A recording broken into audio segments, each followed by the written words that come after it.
So, Dr. Marasigan, or should I call you the star of the gutter? Akalain mo, ang isang basurero lang pala ang papatol sa'yo?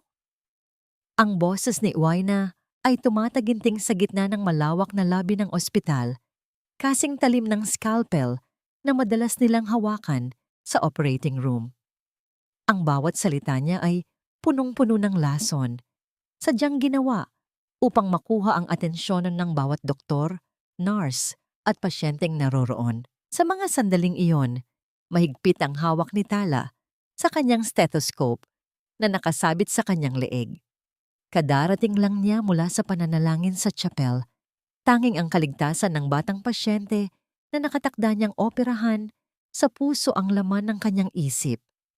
Ngunit sa isang iglap, ang kapayapaang iyon ay dinurog ng mga larawang nakapaskil sa bulletin board. Mga larawan niya kasama si Lando, ang lamli na basurero ng ospital. Sa isang tagpong tila ba may malalim silang ugnayan. At sa gitna ng mga usisero, nakabalandra rin ang isang pekeng DNA result na nagpapatunay di umano na ang dinadala niya sa kanyang sinapupunan ay anak ng isang lalaking itinuturing ng marami na mantsa sa lipunan. Nararamdaman ni Tala ang panlalamig ng kanyang mga kamay. Ang bawat daliri niya ay nanginginig at tila nawawalan ng lakas.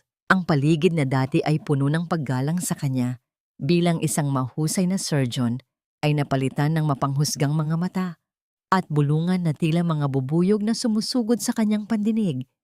Ang kanyang hininga ay naging mabigat.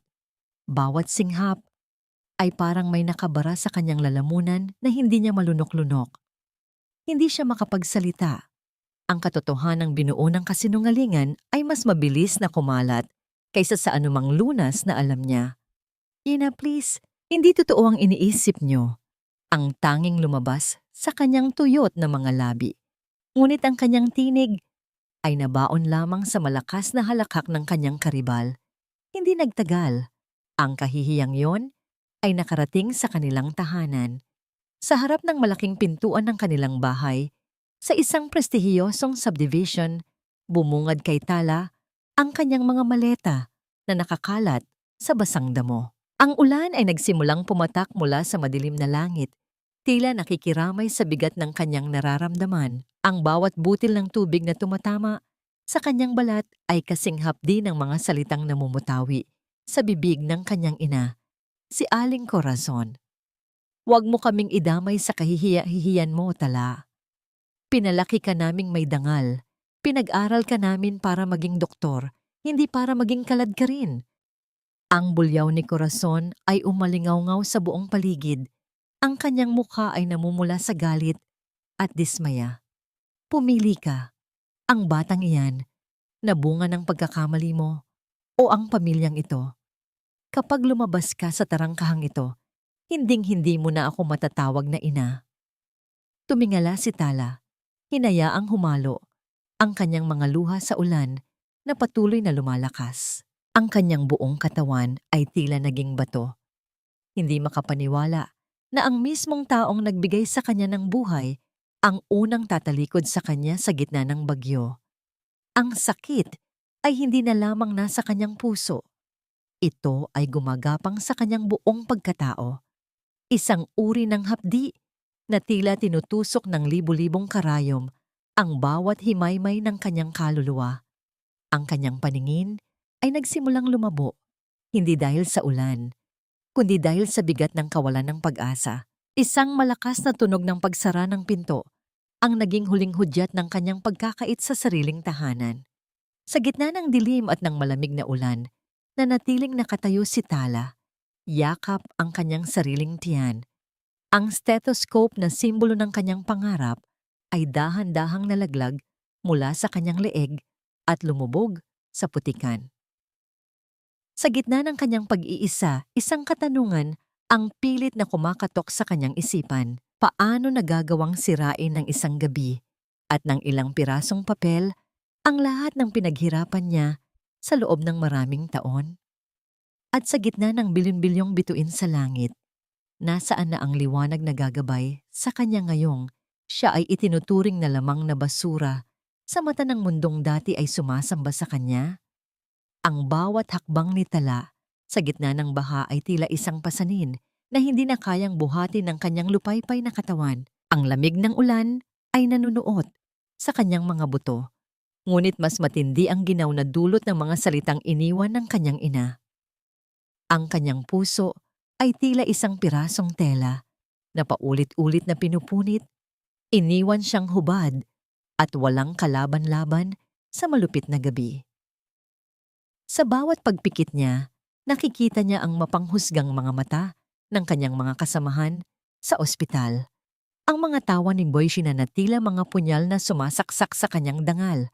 Unti-unting nagdilim ang paligid ni Tala. Ang liwanag ng mga poste ng ilaw sa kalsada ay naging malabo at tila mga bituing unti-unting namamatay. Naramdaman niya ang paglambot ng kanyang mga tuhod hanggang sa tuluyan siyang bumagsak sa basang semento.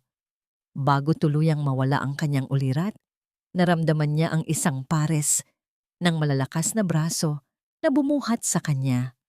Ang init ng katawan ng taong iyon ay tila isang munting apoy sa gitna ng nagyayelong bagyo. Isang pamilyar na amoy ng sabon at gamot ang huling nanatili sa kanyang alaala bago siya nilamon ng kadiliman. Nang muling magmulat ng mata si Tala, hindi na ang langit ang kanyang nakita, kundi isang kisameng gawa sa luma at kupas na kahoy.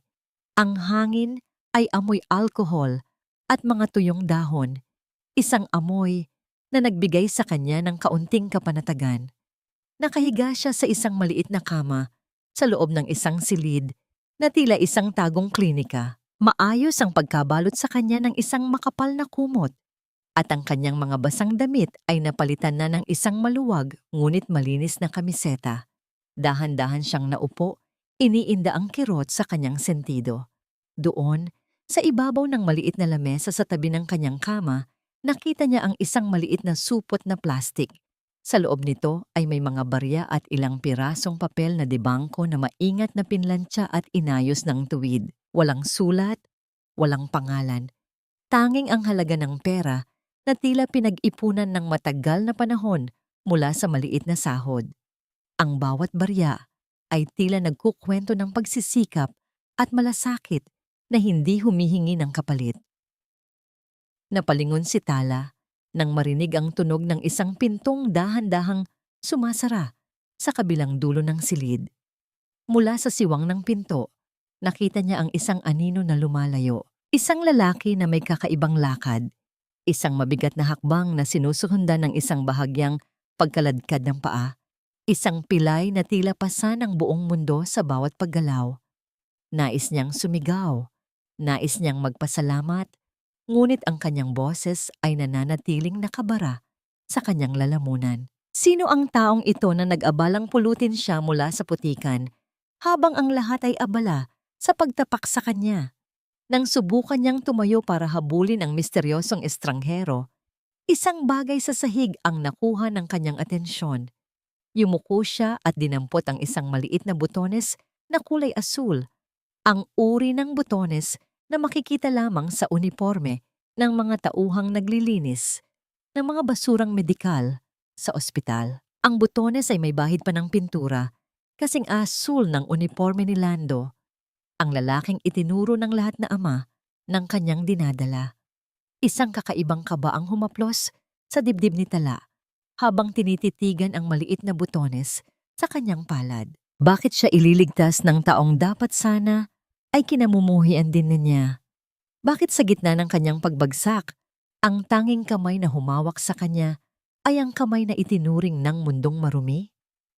Habang yakap ang supot ng pera at ang maliit na butones, isang katanungan ang pilit na nagigiit sa kanyang isipan. Si Lando nga ba ang kanyang kaaway? O siya ang tanging liwanag na natitira sa gitna ng kanyang nagdidilim na mundo? Iniwan ni Tala ang lungsod na naging saksi sa kanyang rurok ng tagumpay at ngayoy naging malawak na puntod ng kanyang dangal. Sa loob ng bus na patungong Quezon, nakasandal ang kanyang ulo sa malamig na salamin ng bintana. Pinagmamasdan ang unti-unting paglaho ng mga nagtataasang gusali na napapalitan ng malalawak na taniman ng niyog. Ang bawat pag-ikot ng gulong ay tila naglalayo sa kanya sa mga mapanirang bulong at sa matatalim na tingin ng mga taong dati ay tinitingala siya. Ang kanyang mga kamay ay nananatiling nakapatong sa kanyang sinapupunan. Tila isang pananggalang sa maliit na buhay na tanging kayamanang natitira sa kanya. Pagbaba niya sa isang maliit na baryo sa tabing dagat, ang amoy ng lansa ng isda at ang alat ng hangin ay sumalubong sa kanyang pandinig. Isang malaking kaibahan sa amoy ng gamot at antiseptiko na kinagisnan niya sa loob ng maraming taon. Pagod ang kanyang buong katawan. Ang kanyang mga binti ay tila naging gawa sa tingga sa bigat ng bawat hakbang. Doon niya nakilala si Aling Sion, isang matandang may bakas ng kabaitan sa bawat kulubot ng kanyang mukha, na nagmamay-ari ng isang maliit na kubo na maari niyang upahan. Dito ka na muna, iha. Huwag mo nang isipin ang mga nakaraan mo sa Maynila. Mukhang kailangan mo ng maraming pahinga. Ang malambot na tinig ni Aling Sion ay tila isang haplos sa sugatang puso ni Tala. You look so pale, let me get you some water. Safe ka rito sa amin. Ngunit ang katahimikang hinahangad ni Tala ay tila isang pangarap na mahirap abutin. Hindi pa man siya nakakaayos ng kanyang mga gamit, isang matalas na boses ang bumasag sa katahimikan ng kanyang munting silid. Si Kapitana Marites, ang babaeng kilala sa pagiging mata ng buong barangay, ay nakatayo sa tapat ng kanyang bakod na may hawak na abaniko. Ang kanyang mga mata ay tila isang scanner na sinusuri ang bawat anggulo ng pagkatao ni Tala, mula sa kanyang mamahaling sapatos hanggang sa umbok ng kanyang tiyan. Bago ka ba rito? Parang hindi ka taga-probinsya sa kilos mo, iha? Ang mapanuring tanong ni Marites habang naglalakad palapit. Ang laki na ng tiyan mo, nana. Nasaan ang asawa mo? Bakit mag-isa ka lang na lumipat dito? Alam mo, sa lugar na ito, wala kaming itinatagong sikreto. Ramdam ni Tala ang muling pagbilis ng tibok ng kanyang puso.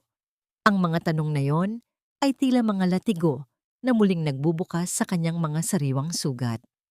Gusto niyang sumagot. Gusto niyang ipagtanggol ang kanyang sarili. Ngunit ang tanging nagawa niya ay ang yumuko at pilitin ng isang tipid na ngiti.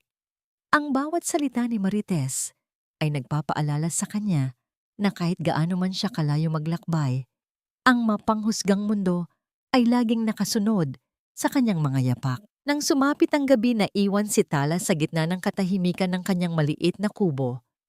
Ang tanging naririnig niya ay ang paghampas ng mga alon sa dalampasigan, isang malungkot na ritmo na sumasabay sa kanyang mga hikbi. Habang inililigpit niya ang kanyang mga gamit, napansin niya ang isang pirasong papel na nakasingit sa ilalim ng kanyang pinto. Dahan-dahan niya itong pinulot at binuksan sa ilalim ng malamlam na liwanag ng gasera. Nanigas ang buong katawan ni Tala nang mabasa ang maikling mensahe na nakasulat sa magaspang na papel. Hindi ka ligtas dito. 4 na salita na tila isang sumpa na bumitay sa kanyang huling pag-asa para sa kapayapaan. Sino ang nakakaalam ng kanyang kinaroroonan? At hanggang kailan siya kailangang tumakbo mula sa anino ng kanyang nakaraan? Ang sikat ng araw sa dalampasigan ng Quezon ay hindi katulad ng malamig na liwanag sa loob ng operating room. Dito, ang init ay humahaplos sa balat hanggang sa maging malagkit ang bawat galaw, habang ang amoy ng lansa at alat ay tila nanunuot sa bawat hibla ng suot na damit. Sa loob ng isang malaking dampa na gawa sa kawayan, nakaupo si Tala sa isang mababang bangko, kaharap ang isang batya ng mga sariwang hipon. Ang kanyang mga kamay, na dati ay kilala sa katumpakan ng paghawak ng scalpel upang magdugtong ng buhay, ngayon ay abala sa pagtuklap ng mga matatalas na balat ng hipon para sa ilang pisong kikitain. Ramdam ni Tala ang bawat hapdi ng tubig alat na pumapasok sa maliliit na sugat sa kanyang mga daliri. Ang kanyang mga kuko ay nangingitim na at ang balat sa kanyang palad ay unti-unti nang nagkakalyo. Bawat piraso ng hipon na kanyang nililinis ay tila isang paalala ng kanyang pagbagsak, isang simbolo ng kanyang bagong buhay na malayo sa karangyaan at paggalang. Sa kabila ng pagod, nananatili siyang tahimik, tinitiis ang bawat kirot habang ang kanyang isip ay lumilipad sa mga alaala ng Manila. Ngunit sa tuwing mararamdaman niya ang marahang paggalaw sa loob ng kanyang sinapupunan, ang lahat ng pait ay tila naglalaho, napapalitan ng isang uri ng lakas na tanging isang ina lamang ang nakakaalam. Iha, magpahinga ka muna. Kanina ka pa dyan. Baka mapano ang batang dinadala mo. Ang malambot na tinig ni Aling Sion ay pumutol sa malalim na pag-iisip ni Tala. Inabutan siya ng matanda ng isang basong malamig na tubig at isang platitong may lamang nilagang saging. Hindi sanay ang mga kamay mo sa ganitong trabaho. Masyadong pino ang iyong mga daliri para sa ganitong hirap. Salamat po, Aling Sion. Kailangan ko lang pong mag-ipon para sa panganganak ko. Sanay na rin naman po ako. Pilit ang nangiting isinagot ni Tala. Bagamat ang kanyang mga binti ay nanginginig na sa matagal na pag-upo. Sa piling ni Aling Sion, natututunan niya ang sining ng pagiging kontento sa kakaunti. Tinuruan siya ng matanda kung paano magluto ng simpleng ginisang gulay at kung paano pahalagahan ang bawat sentimong pinaghirapan. Ang kubo ni Aling Sion ay naging kanyang santuwaryo, ang tanging lugar kung saan hindi siya tinatanong tungkol sa kanyang nakaraan. Isang hapon, habang naglalakad si Tala sa dalampasigan upang magpahangin, biglang nagkaroon ng kaguluhan sa dulo ng pampang.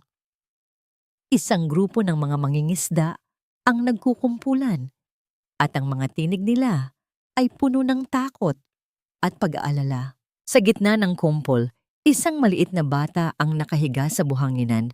Ang kanyang mukha ay unti-unti nang nagkukulay ubum-ube at ang kanyang mga kamay ay nakahawak sa kanyang leeg. Isang malaking tinik ng isda ang bumaon sa kanyang lalamunan at tila hindi na siya makahinga. Nakalimutan ni Tala ang kanyang balat kayo. Sa isang sandali, ang Tala na nagtatago ay muling naging si Dr. Marasigan. Mabilis siyang lumapit at lumuhod sa tabi ng bata. Ang kanyang mga mata ay naging matalas. Ang bawat kilos niya ay naging kontrolado at puno ng awtoridad.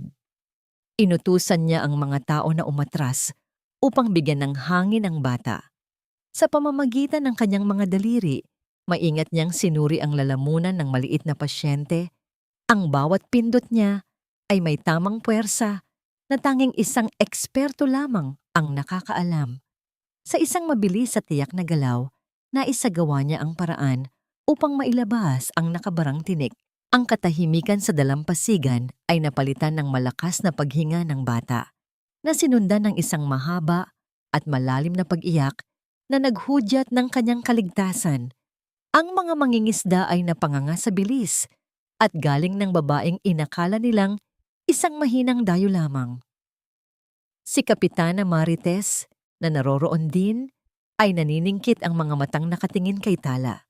Tila mas lalong nagduda sa tunay nitong pagkatao. Nang humupa ang tensyon, binuhat ni Tala ang kanyang sarili mula sa pagkakaluhod, naramdaman ang bigat ng kanyang tiyan at ang mabilis na pagtibok ng kanyang puso.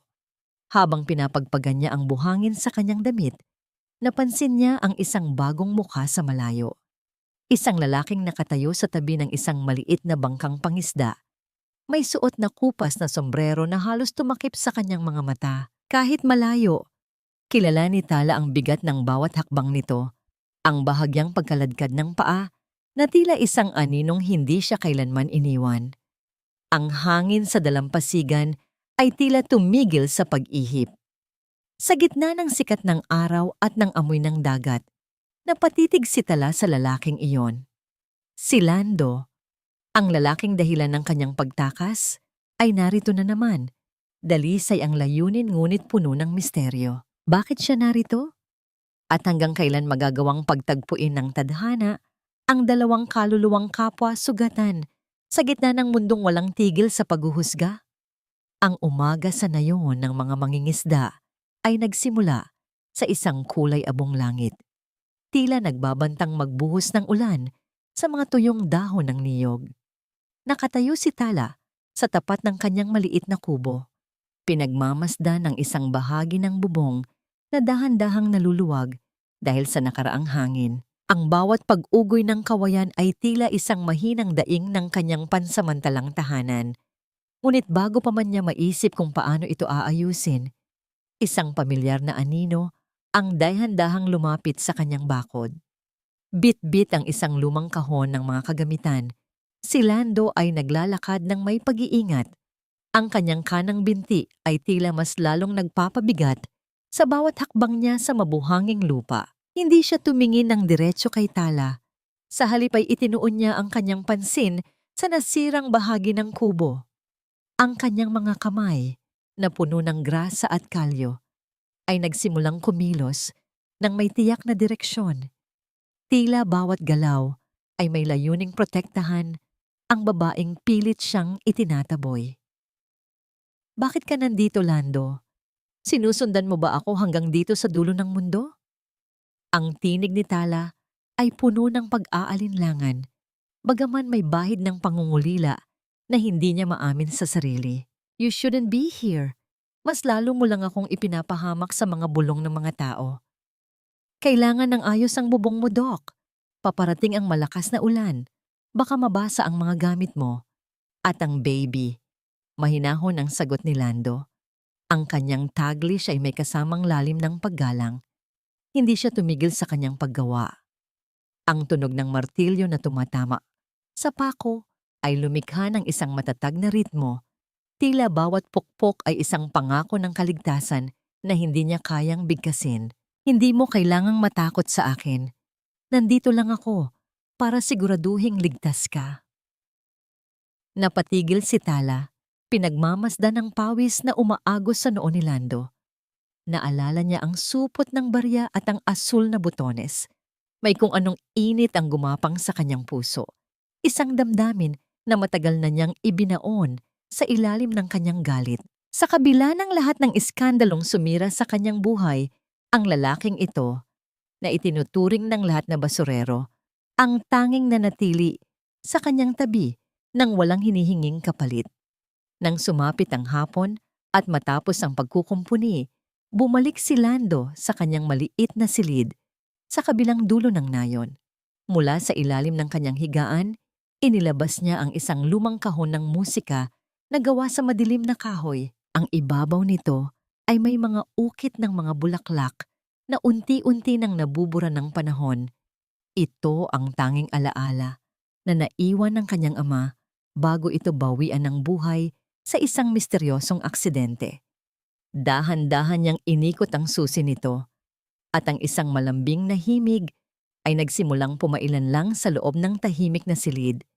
Tila mga patak ng tubig na bumabagsak sa isang payapang lawa. Ngunit ang kahong ito ay hindi lamang naglalaman ng musika. Sa ilalim ng isang lihim na compartment, kinuha ni Lando ang isang nakatiklop na papel na may mga listahan ng mga barkong pangkargamento. Ito ang mga ebidensya ng ilegal na pagpupuslit ng mga pekeng gamot na pinapatakbo ni Don Ricardo. Bawat pangalan at petsa ay isang hakbang palapit sa hustisyang matagal na niyang hinahangad. Ang kanyang mga mata ay nag-aapoy sa determinasyon, isang kaibahan sa malambot na tingin na ibinibigay niya kay Tala. Samantala, sa isang marangyang opisina sa Manila, ang hangin ay mabigat sa amoy ng mamahaling sigarilyo at lason. Si Aina ay nakatayo sa harap ng mesa ni Don Ricardo. Ang kanyang mukha ay puno ng pagkainip. I did what you asked, Don Ricardo. Nasira ko na si Tala. Now, where is the position you promised me? I deserve to be the chief of surgery. Patience, Ina. Ang mga bituin ay hindi agad nahuhulog sa isang gabi lang. Ang malamig na sagot ni Don Ricardo habang may kausap sa telepono. Nang mapansin niyang hindi nakikinig ang babae, bahagya siyang lumingon at bumulong sa kanyang tauhan sa kabilang linya. Siguraduhin ninyong hindi na makakalabas ang matandang yon sa tuwiri. Tapusin na ang dapat tapusin bago pa siya makapagsalita tungkol sa huling habilin. Napatigil si Ioy na. Ang kanyang puso ay biglang bumilis ang tibok. Ang tinutukoy na matanda ay walang iba, kundi si Lola Amparo, ang tanging nakakaalam ng tunay na diwa ng yaman ng mga Villacruz. Ang kanyang ambisyon ay unti-unting napapalitan ng isang uri ng takot na hindi niya inaasahan. Gaano kalayo ang kayang gawin ni Don Ricardo upang mapanatili ang kanyang kapangyarihan? At sa gitna ng kanyang pakikipagsabwatan, mayroon pa bang puwang para sa kanyang sariling kaligtasan kapag ang lahat ng lihim ay nagsimula ng mabunyag? Ang hangin sa itaas ng burol ay malamig at puno ng amoy ng basang lupa at mga ligaw na damo. Sa kabila ng bigat ng kanyang katawan at ang pag-aalala sa kanyang dinadala, pilit na inakyat ni Tala ang matarik na dalisdis upang maghanap ng mga halamang gamot. Ang kanyang mga daliri na dati ay sanay sa kintab ng mga kagamitang pang-opera, ngayon ay dahan-dahang humahawi sa mga tinik at madidilim na baging. Bawat hakbang niya ay may kasamang pag-iingat. Ang kanyang hininga ay nagiging malalim at mabilis habang ang pawis ay dahan-dahang gumugulong mula sa kanyang sentido patungo sa kanyang leeg. Sa kalagitnaan ng kanyang paghahanap, isang mahinang daing ang nakuha ng kanyang pansamantalang pandinig. Hindi ito ang huni ng ibon o ang kaluskos ng hangin sa mga dahon. Ito ay isang tunog ng paghihirap, isang boses ng tao na tila unti-unti nang nauubusan ng lakas. Sinundan ni Tala ang pinagmulan ng tunog hanggang sa marating niya ang isang malalim na hukay sa gilid ng isang malaking puno ng banyan. Doon, sa ilalim ng mga naglalakihang ugat, nakita niya ang isang matandang babae na nakahandusay. Ang kanyang puting buhok ay puno ng dumi at ang kanyang marangyang suot ay punit-punit na. "Lola, naririnig niyo po ba ako?" Ang boses ni Tala ay puno ng pag-aalala habang pilit siyang bumababa sa hukay. Hindi iniinda ang panganib sa kanyang sariling kalagayan. "Huwag po kayong matakot. Tutulungan ko kayo. I'm a doctor. I will take care of you." Nang mahawakan ni Tala ang nanginginig na kamay ng matanda, naramdaman niya ang matinding init ng lagnat nito. Ang matanda ay nagmulat ng mata, ngunit ang kanyang paningin ay tila malayo at hindi nakatuon sa kasalukuyan. Ang kanyang mga labi ay tuyot at nanginginig habang pilit na bumibigkas ng isang pangalan. "Leandro, Leandro, apo ko, iligtas mo ako sa kanila." Napatigil si Tala. Ang kanyang buong pagkatao ay tila binalot ng isang hindi maipaliwanag na kaba. Leandro. Iyon ang pangalang madalas niyang marinig sa mga usap-usapan tungkol sa nawawalang tagapagmana ng mga Villacruz. Ang pangalang tila may malalim na koneksyon sa misteryosong pagkatao ni Lando. Bakit kilala ng matandang ito si Leandro? At sino ang mga taong tinutukoy niyang dapat katakutan? Sa kabila ng kanyang pagod, nagawa ni Tala na alalayan ng matanda patungo sa kanyang maliit na kubo. Maingat niya itong inihiga sa kanyang sariling papag at sinimulang gamutin ang mga sugat nito gamit ang mga halamang kanyang napitas. Ang bawat haplos ni Tala ay puno ng pagkalinga. Ang kanyang mga mata ay hindi umaalis sa mukha ng matanda na tila isang buhay na puzzle na kailangan niyang mabuo. Sa gitna ng katahimikan ng gabi, ang tanging naririnig ay ang mahinang paghinga ng dalawang babaeng kapwa itinaboy ng tadhana sa gilid ng mundo. Habang pinupunasan ni Tala ang noo ng matanda, isang serye ng malalakas na hakbang sa labas ng kanyang bakod ang bumasag sa katahimikan. Hindi ito ang mabigat at pilay na hakbang ni Lando. Ang mga hakbang na ito ay mabilis, maingat, at puno ng masamang balak. Mula sa siwang ng kanyang kawayang dingding, nakita ni Tala ang dalawang lalaking nakasuot ng itim.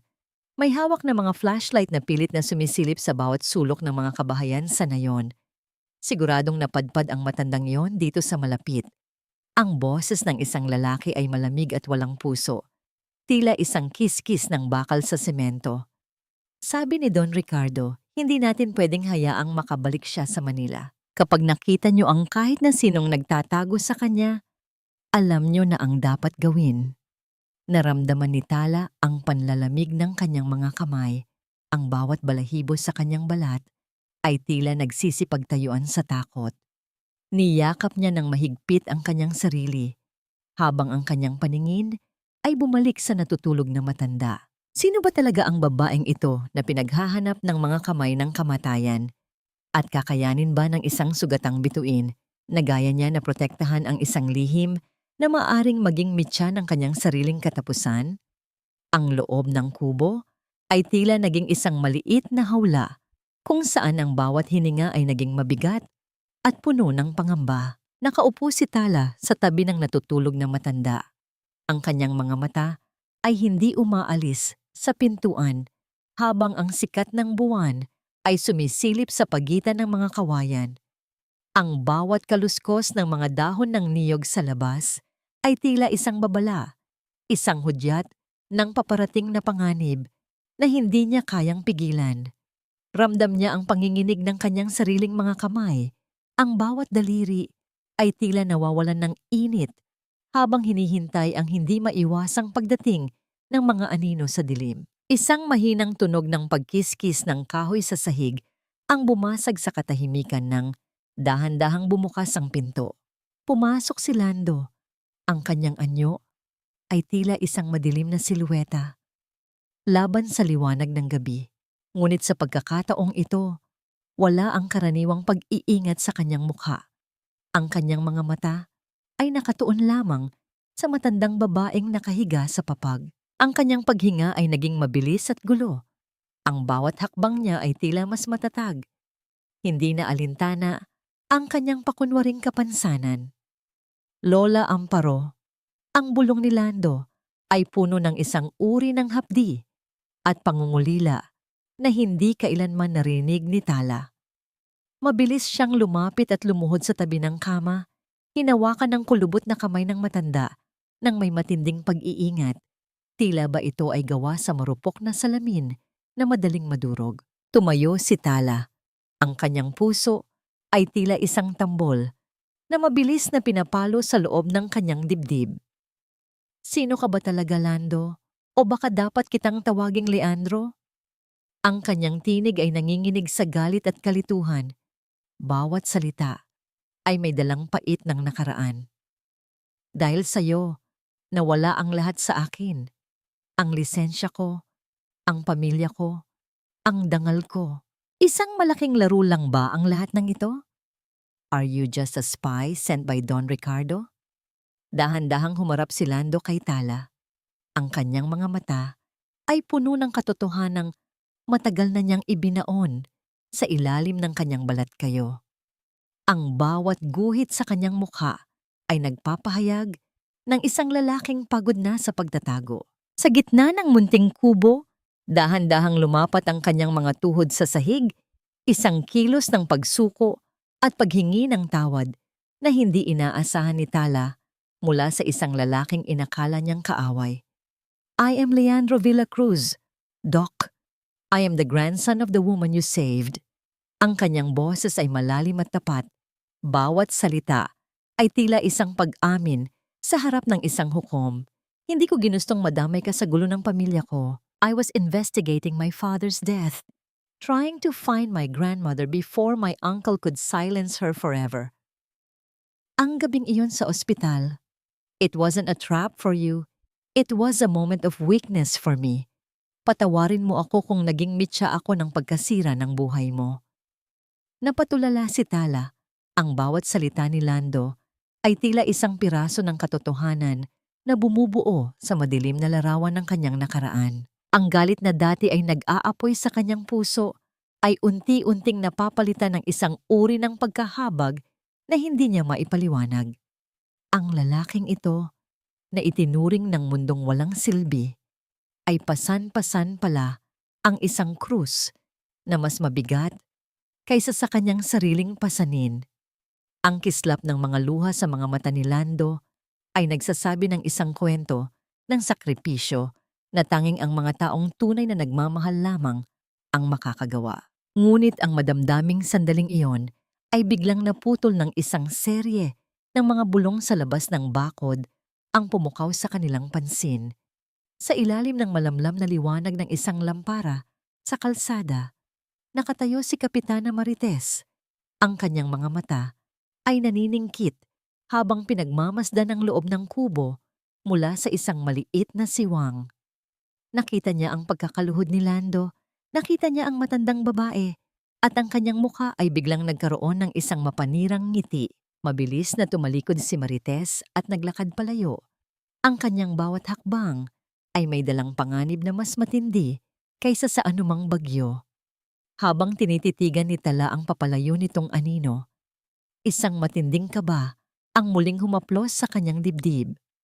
Bukas, ang buong nayon ay malalaman na ang babaeng galing sa Maynila ay nagtatago ng isang lalaking may madilim na lihim at isang matandang pinaghahanap ng mga makapangyarihang tao. Hanggang kailan nila kayang panatilihin ang katahimikan sa gitna ng isang mundong gutom sa iskandalo at mapanghusgang mga dila? Ang katahimikan ng gabi sa nayon ay biglang napalitan ng isang kakaibang amoy, isang matapang na halimuyak ng gasolinang unti-unting humahalo sa alat ng dagat.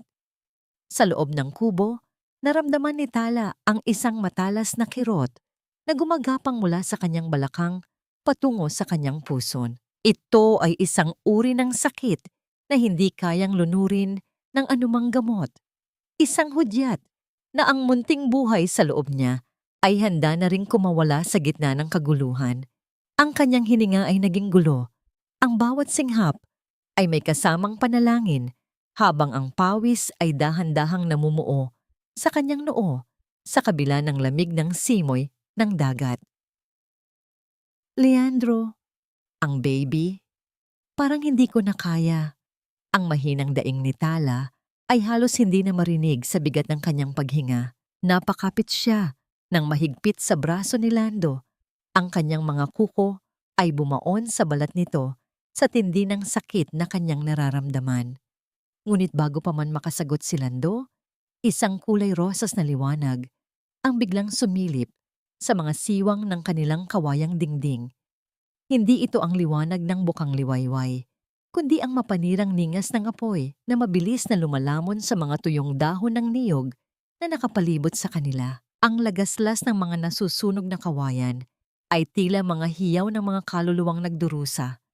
Ang usok ay nagsimulang pumasok sa loob, kasing itim ng mga balak ni Don Ricardo, tila isang kamay na dahan-dahang sumasakal sa kanilang pag-asa. Dito lang kayo ni Lola, Doc. Huwag kayong bibitaw. Ang boses ni Lando ay hindi na ang boses ng isang mahinang basurero. Ito ay isang utos na puno ng kapangyarihan at determinasyon. Sa gitna ng naglalagablab na init, dahan-dahang itinuwid ni Lando ang kanyang tindig. Nawala ang pagkaladkad ng kanyang binti, nawala ang pilay na matagal niyang ginamit na balat kayo. Ang bawat kalamnan sa kanyang katawan ay bumukol sa ilalim ng kanyang suot, tila isang leon na matagal na nagkubli sa ilalim ng balat ng tupa. Sa isang malakas na pagtulak gamit ang kanyang matitigas na balikat, ang nakakadenang pinto ng kubo ay nawasak. Ang mga tuyong kahoy ay nagkapira-piraso sa lakas ng kanyang puwersa. Binuhat ni Lando si Tala nang may matinding pag-iingat, tila ba hawak niya ang pinakaprehiyosong kayamanan sa buong mundo. Sa kabila ng makapal na usok na humahapdi sa kanyang mga mata, nagawa niyang alalayan din si Lola Amparo palabas ng nagbabagang istruktura. Ang bawat hakbang niya sa gitna ng lumalakas na apoy ay isang pagpapatunay na ang pag-ibig ay mas matatag kaysa sa anumang tindi ng ningas. Sa ilalim ng malaking puno ng banyan, malayo sa nagliliyab na kubo, inilapag ni Lando si Tala sa isang banig na inilatag ni Aling Sion. Doon, sa gitna ng liwanag ng apoy na tumutupok sa kanyang huling santuwaryo, isinilang ni Tala ang kanyang anak. Isang mahaba at matalim na iyak ng sanggol ang pumunit sa katahimikan ng gabi. Isang himig ng tagumpay laban sa kamatayan. Ang mga luha ni Tala ay malayang umagos, hindi dahil sa sakit, kundi dahil sa ligayang hindi kayang tumbasan ng anumang kayamanan. Ngunit ang kapayapaang yon ay pansamantala lamang. Mula sa dulo ng kalsada, ang umiiyak na tunog ng mga sirena ng sasakyan ay nagsimulang lumapit. Hindi ito ang tulong na kanilang inaasahan. Sa ilalim ng malamlam na liwanag, nakita ni Lando ang mga unipormadong lalaki na may dalang mga armas, ang mga pulis na matagal nang binili ni Don Ricardo. Habang yakap ni Tala ang kanyang bagong silang na anak, naramdaman niya ang muling panlalamig ng kanyang puso. Dahan-dahang tumayo si Lando, humarap sa mga paparating na sasakyan at hinarangan ang kanyang mag-ina gamit ang sarili niyang katawan. Ang kanyang mga mata ay nag-aapoy sa galit at paninindigan. Tila ba handa siyang makipag-upakan sa buong mundo upang protektahan ang pamilyang ito. Sa gitna ng madilim na gabi, isang katanungan ang pilit na naggigiit sa isipan ni Tala. Magagawa ba silang iligtas ng katotohanan? O ito na ang huling pagkakataon na mayayakap niya ang kanyang mag-ama bago sila tuluyang lamunin ng kapangyarihan ng kadiliman? Ang bawat hibla ng usok na pilit na kumakawala sa mga abo ng nasunog na kubo ay tila mga anino ng nakaraan na unti-unting nilalamon ng dilim. Sa ilalim ng malaking puno ng banyan, mahigpit ang yakap ni Tala sa kanyang bagong silang na anak. Ang munting init nito ang tanging nagbibigay sa kanya ng lakas upang hindi tuluyang mabuwal sa gitna ng matinding takot. Ang kanyang mga luha ay patuloy na gumugulong, hindi dahil sa hapdi ng usok sa kanyang mga mata, kundi dahil sa bigat ng pasaning tila ayaw siyang tantanan ng malupit na tadhana. Ang bawat tibok ng puso ng kanyang sanggol ay nagsisilbing paalala na hindi na lamang ang kanyang sariling buhay ang kailangan niyang ipaglaban. Dahan-dahang humakbang si Leandro patungo sa mga unipormadong lalaki. Ang kanyang bawat yapak ay puno ng awtoridad na matagal niyang ikinubli. Huminto siya sa gitna ng kalsada, hinarap ang nakakabulag na liwanag ng mga sasakyan nang hindi kumukurap ang mga mata. Ang kanyang tindig ay tila isang matibay na pader na humaharang sa anumang panganib na nais lumapit sa kanyang mag-ina. Sa isang sandali, lumingon siya kay Tala. Ang kanyang mga mata ay nagparating ng isang mensaheng higit pa sa anumang salita. Isang pangako ng kaligtasan at isang hiling ng pagtitiwala. Doc, sumama ka kay Aling Sion. Don't look back, please. Ang bulong ni Leandro na tila haplos ng hangin sa pandinig ni Tala. Kailangang maniwala silang nakuha nila ako. I need to get into the lion's den to finish this. Protektahan mo ang anak natin at si Lola. Hindi na naghintay ng sagot si Leandro. Itinaas niya ang kanyang mga kamay bilang tanda ng pagsuko. Hinayaang magtagpo ang matitigas na bakal ng posas sa kanyang mga pulso. Ang tunog ng pagkandado ng metal ay umalingaw-ngaw sa tahimik na gabi. Isang sakripisyong tila bumasag sa huling pag-asa ni Tala. Pinanood niya kung paano itinulak ng mga pulis si Leandro sa loob ng sasakyan. Ang bawat pag-ikot ng gulong palayo ay tila pagpunit sa kanyang sariling kaluluwa. Ngunit sa gitna ng pighati, isang matatag na kamay ang humawak sa kanyang balikat, si Aling Sion. Kasama ang iba pang mga mangingisda na may dalang mga sulo at matatandang kumot. Sa pamamagitan ng diwa ng bayanihan, binuhat ng mga taga-nayon ang nanghihinang katawan ni Tala at ang kanyang anak. Hindi nila siya dinala sa ospital o sa munisipyo. Sa halip, dinala nila siya sa pinakamalalim na bahagi ng nayon, sa isang tagong hamtsuaka o imbakan ng bagoong sa ilalim ng lupa. Ang amoy ng lansa at alat ay nanunuot sa paligid. Ang bawat sulok ay madilim at malamig.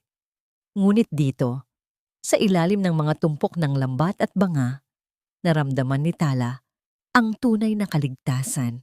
Ang mga taong inakala niyang manghuhusga sa kanya ang siya palang magiging kuta niya laban sa mga makapangyarihang kaaway. Dito ka muna, iha. Walang makakahanap sa inyo rito. Ang mahinahong tinig ni Aling Sion habang inaayos ang isang higaang gawa sa mga tuyong sako. Huwag kang matakot sa amoy. Ang mahalaga ay hindi kayo makikita ng mga taong may maitim na balak. Dito sa ilalim ng lupa, mas malapit tayo sa katotohanan. Habang nakahiga si Tala, sa gitna ng kadiliman, yakap ang kanyang anak at ang nanginginig na si Lola Amparo. Naramdaman niya ang isang matinding pagbabago sa kanyang kalooban. Ang Tala na biktima ay unti-unti nang namamatay kasama ng mga abo ng kanyang kubo. Sa bawat paghinga ng kanyang sanggol, ang isang bagong uri ng tapang ay sumisibol, isang apoy na mas matindi kaysa sa sunog na tumupok sa kanyang tahanan. Hindi na siya tatakbo, hindi na siya magtatago sa anino ng kahihiyan. Gagawin niya ang lahat upang makuha ang hustisya para kay Leandro at para sa dangal na pilit na kinuha sa kanya. Lumipas ang ilang oras ng nakabibinging katahimikan nang marinig ni Tala ang tunog ng isang sasakyang huminto sa tapat ng imbakan. Ang kanyang puso ay muling tumibok ng mabilis. Ang bawat hibla ng kanyang kalamnan ay naging alerto. Ngunit nang bumukas ang mabigat na takip ng ham, hindi ang mga tauhan ni Don Ricardo ang bumungad sa kanya. Isang lalaking nakasuot ng maayos na Amerikana, may hawak na isang itim na briefcase, ang dahan-dahang bumaba sa hagdanan. Ang kanyang mukha ay puno ng lungkot, ngunit may kasamang determinasyon. Dr. Marasigan, huwag kayong matakot. Ako ang abogado ng yumaong Don Villacruz, ang ama ni Leandro. Ang boses ng lalaki ay formal at puno ng pag-asa. Matagal ko nang hinihintay ang pagkakataong ito. Hawak ko ang huling piraso ng katotohanan na magpapabagsak sa imperyo ni Ricardo. Are you ready to take back your life, Doctor? Tumingala si Tala. Ang kanyang mga mata ay nag-aapoy sa gitna ng dilim ng imbakan. Isang katanungan ang pilit na nagigiit sa kanyang isipan habang tinititigan ang mga dokumentong hawak ng abogado. Magagawa ba ng ilang pirasong papel na burahin ang lahat ng sakit at dumi na ipinahid sa kanyang pangalan? O ito na ang simula ng isang giyerang mas matindi kaysa sa anumang operasyong naisagawa niya sa operating room? Ang malawak na ballroom ng Villacruz Group sa Maynila ay punong-puno ng mapanlinlang na kislap ng mga kristal na chandelier. Ang bawat sulok ay amoy mamahaling pabango at alak. Isang mundong tila nakakalimot sa dumi at hirap na nararanasan ng mga nasa labas ng matatayog na pader nito. Sa gitna ng entablado, nakatayo si Don Ricardo. Ang kanyang mukha ay may suot na maskara ng kabutihan at tagumpay habang binabati ang bawat panauhing dumarating. Ang bawat kamay na kanyang kinakamayan ay tila isang hakbang palapit sa ganap na kapangyarihan na matagal na niyang ninasa. Sa tabi niya ay si Iena, na nakasuot ng isang makinang na pulang bestida. Ang kanyang mga mata ay nag-aapoy sa ambisyon habang pinagmamasdan ng mga taong dati ay tinitingala lamang niya. Ngunit sa likod ng kanyang ngiti, may isang uri ng kaba na hindi niya maalis-alis sa kanyang dibdib. Ang bawat tunog ng baso ng kristal na nagtatamaan sa isa't isa ay tila isang babala, isang paalala ng krimeng kanyang kinasangkutan.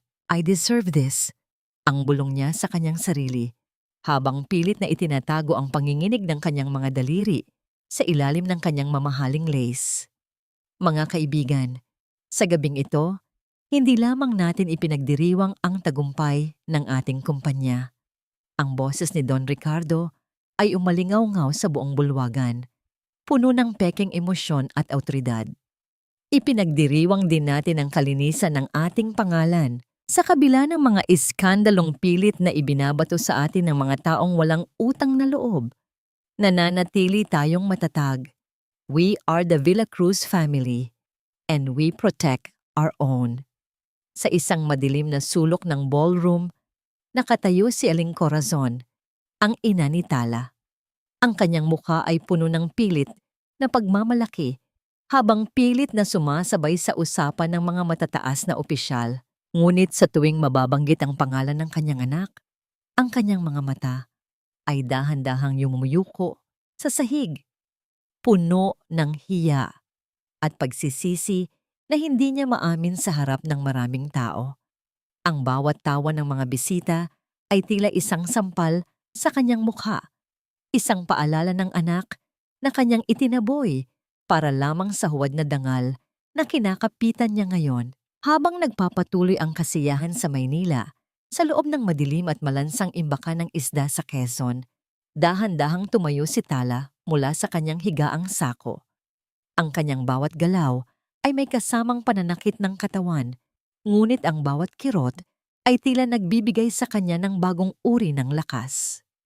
Isinuot niya ang kanyang puting coat, ang unipormeng simbolo ng kanyang pagiging doktor, ang tanging bagay na hindi natupok ng apoy. Ang bawat butones na kanyang isinasara ay tila isang paghahanda para sa isang giyerang hindi gagamitan ng scalpel, kundi ng katotohanan. Dr. Marasigan, handa na po ang sasakyan sa labas. Ang mahinahong tinig ng abogado ay pumutol sa katahimikan ng imbakan. Ang kanyang mukha ay puno ng respeto habang pinagmamasdan ang babaeng dati ay biktima. Ngunit ngayoy handa ng maging isang mandirigma. Nasa amin na ang lahat ng ebidensya. Ang tanging kailangan na lamang ay ang inyong presensya upang patunayan ang lahat. Niyakap ni Tala ang kanyang natutulog na anak sa huling pagkakataon bago ito iwan sa pangangalaga ni Aling Sion. Ang bawat haplos niya sa pisngi ng sanggol ay puno ng pangako. Isang pangakong ibibigay niya rito ang isang mundong walang dumi ng kasinungalingan. Nang lumabas siya mula sa imbakan, ang hangin sa labas ay hindi na amoy lansa. Ito ay amoy ng kalayaang unti-unti nang dumarating. Ang sikat ng buwan sa itaas ay tila isang tanglaw na gagabay sa kanya sa huling laban na ito. Bumalik ang eksena sa ballroom kung saan dahan-dahang lumalapit si Don Ricardo sa mikropono para sa kanyang huling anunsyo. And now, I formally accept the position of chairman for life. Ngunit bago pa man niya matapos ang kanyang pangungusap, ang malalaking pintuan sa dulo ng bulwagan ay dahan-dahang bumukas. Ang bawat mata sa loob ng ballroom ay sabay-sabay na lumingon sa pintuan, at ang katahimikan ay tila naging isang mabibigat na kumot na bumalot sa lahat. Isang matatag na hakbang ang narinig sa makinis na sahig. Isang hakbang na hindi nag-aalinlangan. Isang hakbang na may dalang hustisya. Sa gitna ng liwanag ng mga kristal na chandelier, pumasok si Tala Marasigan. Ang kanyang puting coat ay tila isang makinang nabaluti laban sa kadiliman ng paligid. Ang kanyang mga mata ay diretso at matalas na nakatingin kay Don Ricardo. Isang tinging tila bumubutas sa bawat kasinungalingang binuo nito sa loob ng maraming taon. Sa likod niya, isang lupon ng mga lalaking nakasuot ng barong at ang matandang si Lola Amparo ay dahan-dahang sumunod, tila mga anino ng katotohanang handa nang lumitaw sa gitna ng sikat ng araw. Ang nakababinging katahimikan sa loob ng ballroom ay tila isang mabigat na kumot na bumalot sa bawat panauhin. Ang bawat mata ay nakapako sa babaeng nakatayo sa may pintuan, si Dr. Tala Marasigan. Hindi na siya ang babaeng luhaan na itinaboy sa gitna ng ulan. Ang kanyang tindig ay matuwid. Ang kanyang puting coat ay tila isang makinang nabaluti na sumasalamin sa liwanag ng mga kristal na chandelier. Ang bawat hakbang niya sa makinis na sahig ay lumilikha ng isang matatag na ritmo, isang tunog ng hustisyang matagal na ipinagkait ngunit ngayon ay narito na. Tala, anong ginagawa mo rito? Ang boses ni Don Ricardo ay bahagyang nanginig. Ang kanyang maskara ng kapangyarihan ay unti-unti nang nagkakaroon ng mga lamat. Security! Bakit ninyo pinapasok ang babaeng ito?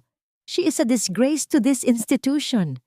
Ngunit bago pa man makakilos ang mga gwardiya, isang pamilyar na boses ang pumutol sa utos ni Ricardo. Walang gagalaw sa kanya. Mula sa likuran ni Tala, lumitaw ang isang lalaking nakasuot ng isang napaka-eleganteng itim na suit. Ang kanyang tindig ay matikas, ang kanyang mga balikat ay malapad at ang kanyang bawat kilos ay puno ng awtoridad na hindi matatawaran. Wala na ang pagkaladkad ng paa, wala na ang kupas na uniforme ng basurero. Si Leandro Villacruz ay nakatayo ng buong dangal sa harap ng lahat. Ang mga bulungan sa paligid ay naging parang maugong na hangin sa gitna ng bagyo. Hindi makapaniwala ang mga panauhin na ang lalaking itinuring nilang mantsa sa ospital ay ang tunay na tagapagmana ng Imperyong Villacruz. Si Aina, na kanina ay nakatayo ng may pagmamayabang, ay unti-unti nang nawawalan ng kulay sa mukha. Ang kanyang mga kamay ay nanginginig ng husto. Ang hawak niyang baso ng champagne ay dahan-dahang nadulas mula sa kanyang mga daliri at nabasag sa sahig. Ang mga piraso ng kristal ay kumalat na tila mga bituing nawasak. Leandro, this is impossible. You were supposed to be... Ang boses ni Ricardo ay naging isang mahinang kaluskos ng tuyong dahon. Ang kanyang mukha ay namumutla habang tinititigan ng kanyang pamangkin. Supposed to be dead? O supposed to be in jail? Ang tinig ni Leandro ay malamig at matalas, tila isang talim na bumubutas sa bawat kasinungalingan ng kanyang tiyuhin. The game is over, Uncle. Ang bawat ilegal na transaksyon, ang pagpatay sa ama ko, at ang pagtatangka sa buhay ni Lola Amparo, lahat iyon ay may katumbas na kabayaran. Sa isang hudyat ni Leandro, ang malalaking screen sa paligid ng ballroom ay biglang nagliwanag. Hindi ang mga graph ng kita ng kumpanya ang lumitaw, kundi ang isang video ni Waina. Ang kanyang mukha sa screen ay puno ng takot, habang malinaw na binibigkas ang kanyang pakikipagsabwatan kay Ricardo upang sirain si Tala at palabasin na ang sanggol ay bunga ng isang hamak na ugnayan. Ang bawat salita ni Yaina sa video ay tila mga latigo na humahampas sa kanyang sariling pagkatao sa harap ng buong alta sosyedad ng Manila. Sa gitna ng kaguluhang ito, dahan-dahang pumasok si Lola Amparo, alalay ng abogado. Ang kanyang presensya ay tila isang banal na liwanag na nagpatahimik sa lahat. Inilabas ng abogado ang huling habilin ni Don Villacruz, ang tunay na diwa ng yaman na nagpapatunay na si Leandro ang tanging may karapatan sa lahat. At ang bawat piraso ng dokumentong hawak ni Ricardo ay pawang mga peke at walang bisa.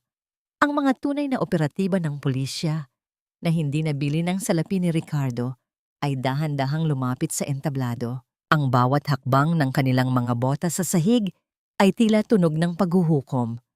Ang malamig na bakal ng posas ay dahan-dahang lumapat sa mga pulso ni Ricardo, isang tunog ng pagkatalo na umalingaw-ngaw sa buong bulwagan. Si Ina ay napaluhod sa sahig. Ang kanyang pulang bestida ay tila isang mantsa ng dugo sa gitna ng puting ballroom habang siya ay humihikbi ng walang tigil, ngunit wala nang sinuman ang nag-abalang tumingin sa kanya ng may awa. Humarap si Tala sa kanyang ina, si Aling Corazon, na kanina pa nakatayo sa gilid. Ang mukha ay puno ng pait, gulat, at matinding pagsisisi. Nakita ni Tala ang panginginig ng mga labi ng kanyang ina. Ang bawat kulubot sa mukha nito ay tila sumisigaw ng paghingi ng tawad sa gitna ng matinding hiya. Tala, anak ko, ang boses ni Corazon ay nanginginig habang dahan-dahan siyang lumalapit. Ang kanyang mga kamay ay nakaabot, na tila nais hawakan ng anak na kanyang itinaboy. Patawarin mo ako. Hindi ko alam. Tinitigan ni Tala ang kanyang ina.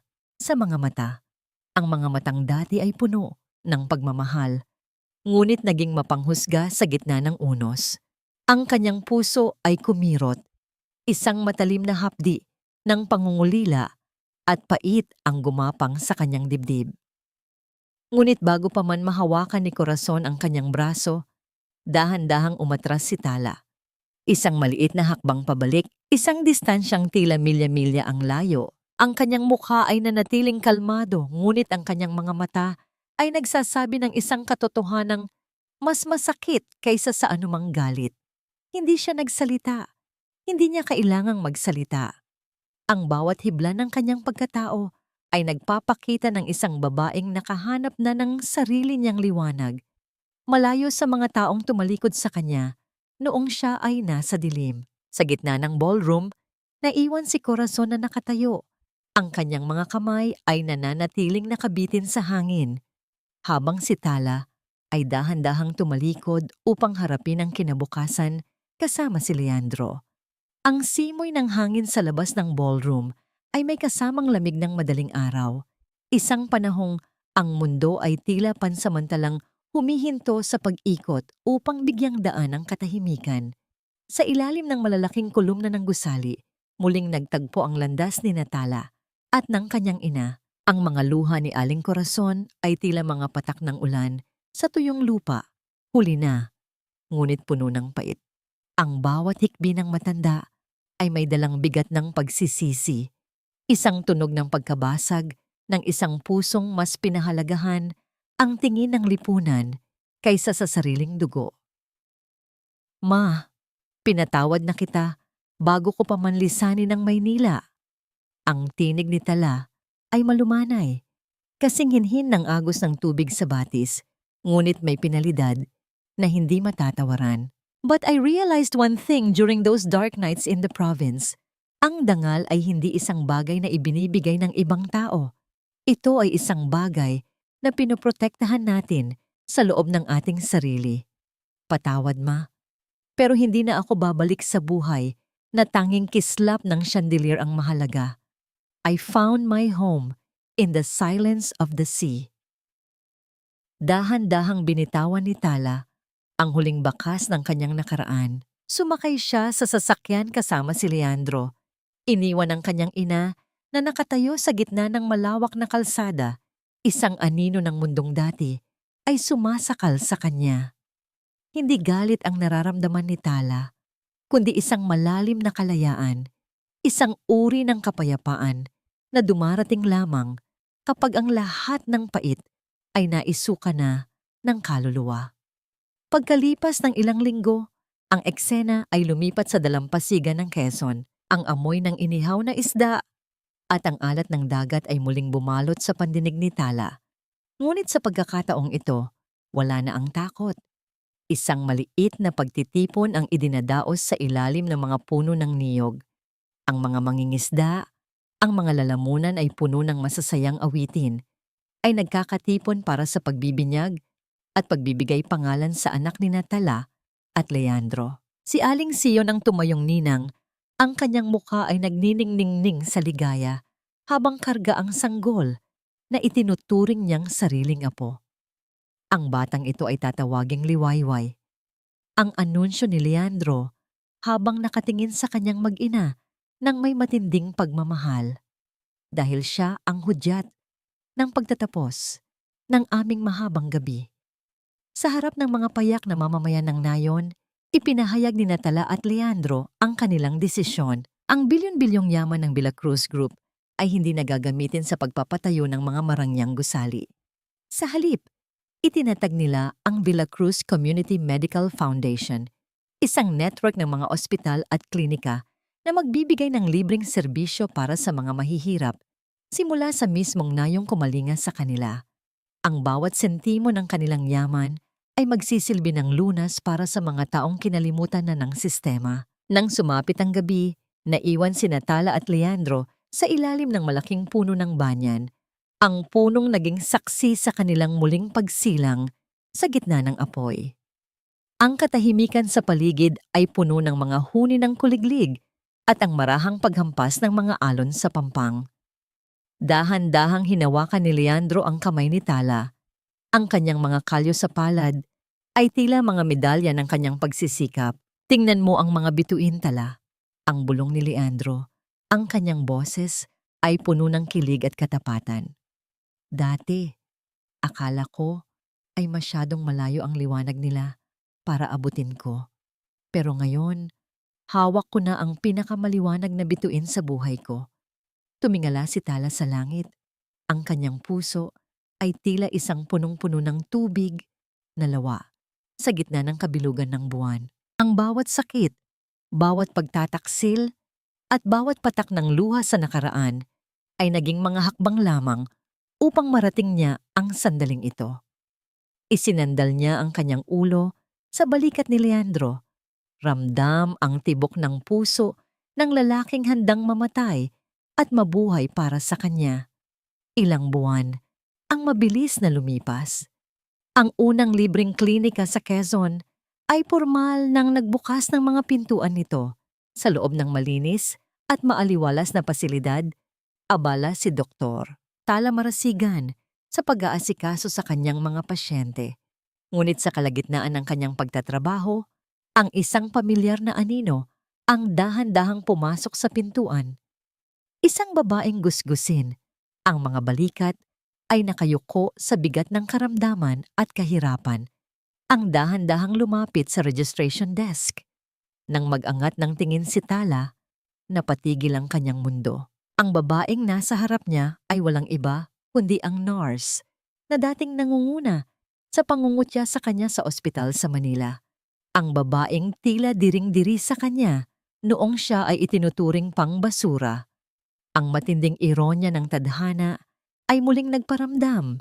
Ang taong dati ay kumuha sa kanyang dangal ay narito ngayon, humihingi ng tulong sa tanging taong may kakayahang magligtas sa kanya. Dahan-dahang tumayo si Tala. Ang bawat hibla ng kanyang puting coat ay sumasalamin sa liwanag ng araw.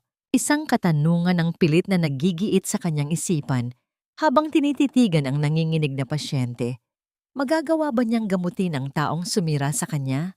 O ang nakaraan ay muling magiging hadlang sa kanyang tungkulin bilang isang manggagamot ng katawan at kaluluwa? 3 taon na ang mabilis na lumipas mula nang ang apoy sa nayon ay tumupok sa isang lumang buhay at nagbigay daan sa isang maningning na bukas. Sa loob ng Villacruz Community Medical Foundation, ang amoy ng antiseptiko ay hindi na nagdadala ng takot, kundi ng pag-asa. Ang sikat ng araw ay dahan-dahang sumisilip sa mga malalaking bintana ng klinika. Nagbibigay ng gintong liwanag sa mga pasilyong dati ay puno ng dumi at lansa. Sa dulo ng pasilyo, nakatayo si Dr. Tala Marasigan. Ang kanyang puting coat ay nananatiling malinis at kasing puti ng kanyang dangal na matagal nang naibalik. Tinapos ni Tala ang huling pagsusuri sa babaeng dating naging kaaway niya sa Maynila. Ang nurse na dati ay nanguna sa pagpapakalat ng mga maling balita tungkol sa kanya.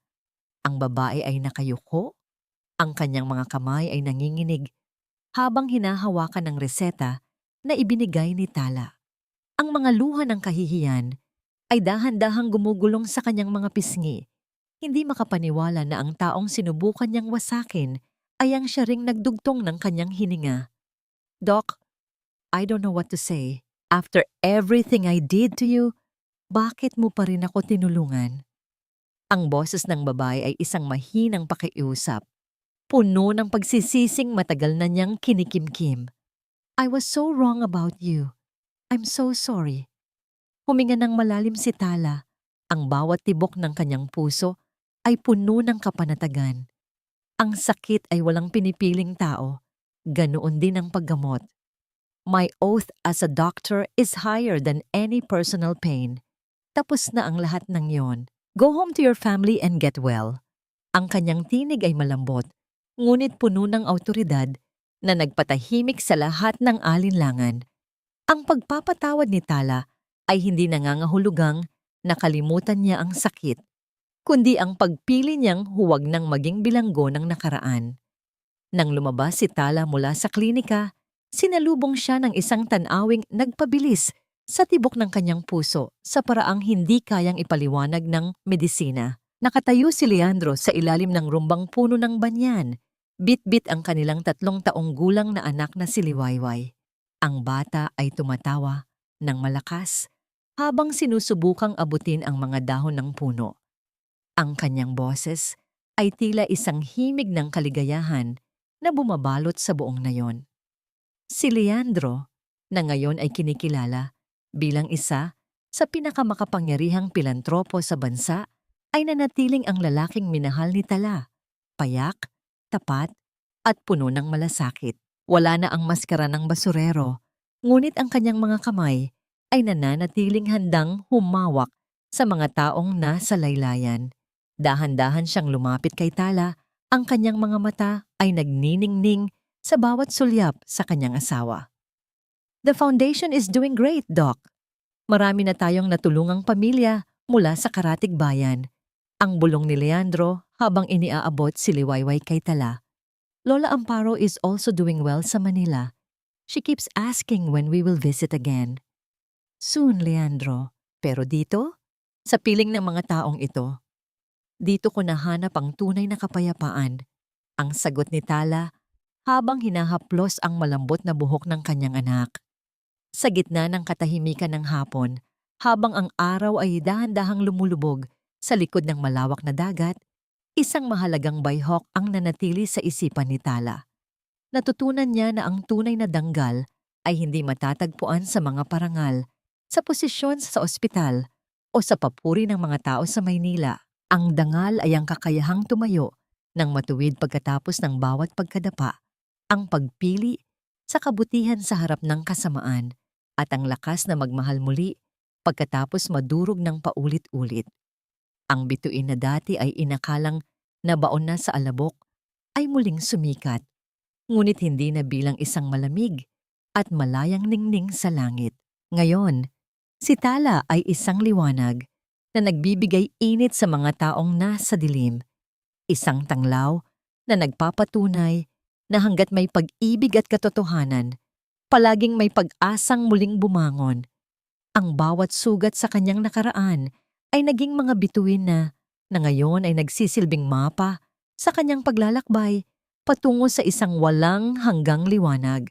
Habang naglalakad, ang mag-anak patungo sa kanilang tahanan sa dalampasigan, ang bawat hakbang nila sa buhanginan ay tila isang tula ng pag-asa. Ang gabi ay dahan-dahang dumarating, ngunit wala na ang takot sa dilim. Sapagkat alam ni Tala, sa bawat pagpikit ng kanyang mga mata, ang bituin sa loob niya ay hinding-hindi na muling lulubog.